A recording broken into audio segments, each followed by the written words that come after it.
presently.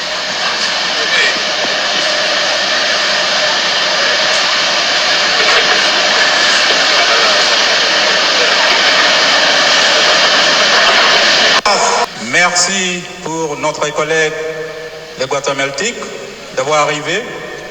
Je m'appelle Jack Mbaka, porte-parole MSS. Je vous invite dans cette fête.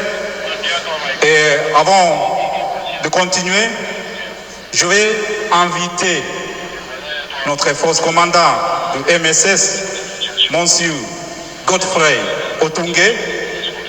Il va nous parler, il va adresser la presse et aussi il va recevoir officiellement l'équipe guatémaltèque. Bienvenue tout le monde, soyez très à l'aise, merci beaucoup. I now take this opportunity to invite our force commander with all protocol observed so that he can officially welcome the Guatemalian and also the El Salvadorian who arrived yesterday and give an official speech and also address the media. Thank you very much. Welcome, Force Commander Godfrey Otunge.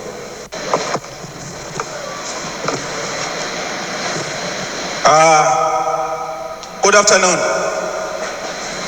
members of the press and our new colleagues from Guatemala, El Salvador. Bonjour, informé, bonne année, merci. First and foremost, let me extend a warm welcome to all of you attending this press briefing as we receive the second group of personnel from our commitment as MSS to working very closely with the HNP and you, the media, to ensure that accurate information reaches the public.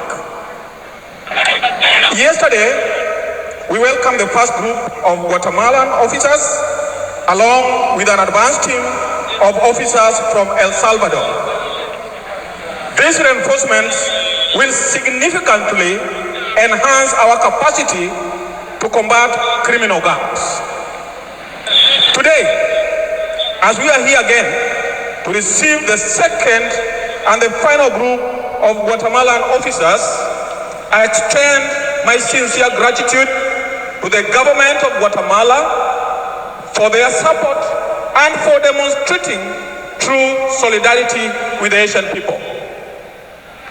This new Guatemalan contingent includes both male and female specialist military police and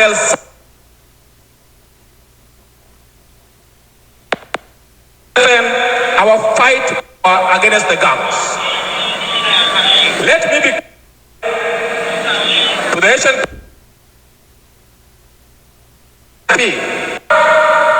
surrender, lay down their weapons, and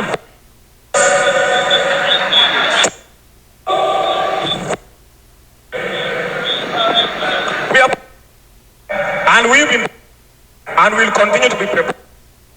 The gangs will soon experience the fruit of our determination. The MSS is growing rapidly and we look forward to other contingents joining our family soon. And I extend my gratitude to all national and international stakeholders for their unwavering support in providing resources to the MSS.